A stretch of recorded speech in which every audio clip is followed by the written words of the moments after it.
நெஞ்சங்களே அனைவருக்கும் வணக்கம். நான் டாக்டர் ஐபிகே. நடிகர் ஸ்ரீகாந்த் இன்னைக்கு போதைப் பொருள் பயன்படுத்திய கேஸில் இன்னைக்கு விசாரணை வளையத்துக்குள்ள மாட்டி இன்னைக்கு சமூகத்தில் அசிங்கப்பட்டு நிற்கிறார்.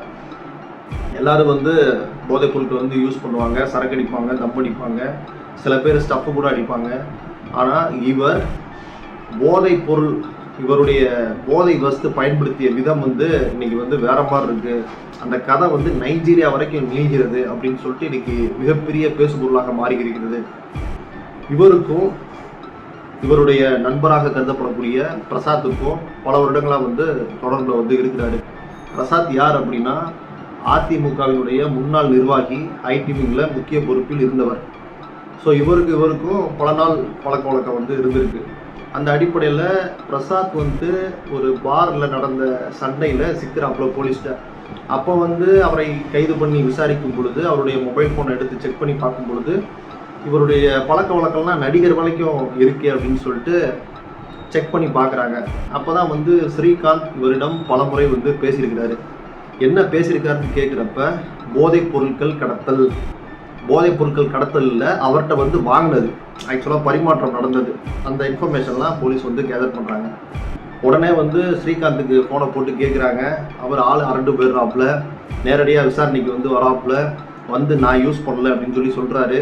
நான் பாரு, உன்னோட ஆடியோ எல்லாமே இருக்குது, என்ன ஏதுன்றதை முழுமையாக சொல்லிடு அப்படின்னோடனே அவரும் இல்லைங்க, சும்மா என் ஃப்ரெண்ட்ஸுக்கு வாங்கி கொடுத்தேன், அவங்களுக்கு வாங்கி கொடுத்தேன் அப்படி இப்படின்னு சொல்லியிருக்காப்புல. இல்லைன்னு சொல்லிட்டு மெடிக்கல் சென்டருக்கு வான்னு சொல்லிட்டு ஸ்ரீகாந்தை மெடிக்கல் சென்டருக்கு கூப்பிட்டு போகிறாங்க. எப்பயுமே ஒரு போதை வஸ்தை நம்ம யூஸ் பண்ணோம் அப்படின்னா நம்ம பிளட்டில் 45 நாட்கள் இருக்கும். அதை வச்சு நம்ம யூஸ் பண்ணியிருக்கோமா இல்லையா அப்படின்றத கண்டுபிடிச்சிடலாம். ஸோ மெடிக்கல் சென்டருக்கு போயிட்டு ரிப்போர்ட் வருது. பார்த்தீங்க அப்படின்னா ஸ்ரீகாந்த் அதை கன்சியூம் பண்ணியிருக்கிறாரு அப்படின்னு சொல்லிட்டு. அது எந்த மாதிரியான போதை வஸ்து அப்படின்றது இன்னும் சொல்லப்படவில்லை. ஆனால் 1 கிராம் 7,000 ரூபாய்க்கு விற்கக்கூடிய ஒரு போதை வஸ்து. ஆனால் நம்ம ஸ்ரீகாந்த் என்ன பண்ணியிருக்காப்புல, 7,000 ரூபா, 1 கிராம் 7,000 ரூபா போதை வஸ்தை இவர் 12,000 கொடுத்து 5,000 ரூபா சேர்த்து கொடுத்து வாங்கியிருக்காப்புல.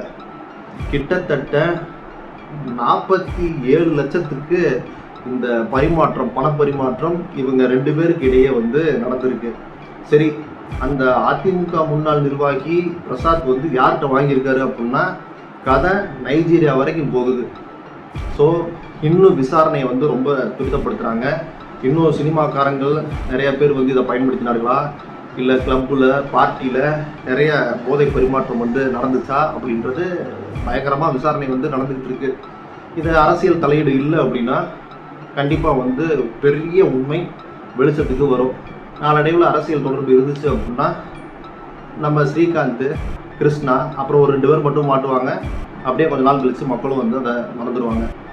ஸோ இது எந்த மாதிரியான போதைப் பொருள் அப்படின்றது, என்ன பவுட்ரா, கொக்கைனா, இல்லை வேறு எதுமா, ப்ரௌன் சுகரா அப்படின்றதெல்லாம் இன்னும் தெளிவாக சொல்லப்படலை. இது போதைப் பொருள் அப்படின்ற மட்டுமே இன்றைக்கி எல்லா நியூஸ்லேயும் குறிப்பிடுறாங்க. ஸ்ரீகாந்த் ஒரு நல்லா வந்துக்கிட்டு இருக்கக்கூடிய ஒரு நபர். இதெல்லாம் உனக்கு தேவையாப்பா? இதுக்கு முன்னாடி பாடகி சுசித்ரா அவர்கள் சொன்னாங்க பார்த்தீங்களா, எல்லா பார்ட்டிகளிலும் போதை வஸ்து பயன்படுத்தப்படுகிறது அப்படின்னு சொல்லிட்டு. அப்போ இதெல்லாம் பார்க்கும் பொழுது அதெல்லாம் உண்மையாக இருக்குமோ அப்படின்னு தான் என்ன தோன்றுகிறது. ஸோ அந்தளவுக்கு இன்னைக்கு நடிகர்கள் இந்த சொசைட்டியை கெடுக்க ஆரம்பிச்சிட்டாங்க. இன்னும் பாருங்கள், கிருஷ்ணா மாட்டுவார். கிருஷ்ணா மாட்டினதுக்கப்புறம் இன்னும் நிறைய நடிகர்கள் மாட்டுவாங்க. அரசியல் தலையீடு இல்லாமல் இருந்தால் இது மிகப்பெரிய நெட்வொர்க்காக போகும். ஸோ தமிழ் சினிமாவே அசிங்கப்பட்டு நிற்கும் அப்படின்றதெல்லாம் தெள்ள தெளிவாக தெரிகிறது. ஸோ இப்போ என்ன பண்ணுறாங்க அப்படின்னா, கிருஷ்ணாவை வளையத்துக்குள்ளே கொண்டு வந்திருக்கிறாங்க. இப்போ இருவர், அந்த ஸ்ரீகாந்த் மற்றும் கிருஷ்ணா இருவர் மீதும் வழக்கு பதிவு செஞ்சு காவல்துறை தீவிரமாக விசாரணை நடத்திக்கிட்டு இருக்கு. ஏற்கனவே ஸ்ரீகாந்த் பல கேஸில் மாட்டினாப்புல, ஒய்ஃபை கொடுமைப்படுத்துனது, வரதட்சணை வாங்கினது, முதல்ல லவ் பண்ணிட்டு இல்லை அப்படின்னு சொல்லி மாற்றி மாற்றி பேசுனது அப்படின்னு சொல்லிட்டு. இப்போ பார்த்தா புதுசாக போதை கேஸில் சிக்கியிருக்காப்புல. இது அவருடைய சினிமா வாழ்க்கையை முடிச்சிச்சு. இனி தமிழ் சினிமாவில் தயாரிப்பாளர்கள்லாம் அவரை தேர்ந்தெடுத்து நடிக்க கூப்பிடவே மாட்டாங்க. ஸோ இது அவர் மிகப்பெரிய சரிவு தான். அவருடைய படங்களும் சரியாக போகிறதில்ல. இருந்தும் கூட அவருக்குன்னு ஒரு பேர் இருந்துச்சு, சரி ஏதோ நடிக்கிறாப்புல அப்படின்ட்டு. இப்போ இதுவும் போச்சு. இவருடைய நண்பர்கள் யார் யாருன்னு இன்றைக்கி நல்லா விசாரணை பண்ணி ஒரு மிகப்பெரிய உண்மை வெளியே வரும். கண்டிப்பாக வந்து இதனால பல பேர் வந்து அம்பலப்பட்டு நிற்பாங்க சினிமாக்காரங்க அப்படின்றதுல எந்தவித மாற்று கருத்தும் இல்லை. ஸோ ஆகவே இதை பற்றி நீங்கள் என்ன நினைக்கிறீங்க அப்படின்ற உங்கள் கருத்துக்களை எங்களோட கூட பகிர்ந்துக்கோங்க. ஸோ தொடர்ந்து அனைத்து விஷயங்களை குறித்து விவாதிப்போம். நன்றி, வணக்கம்.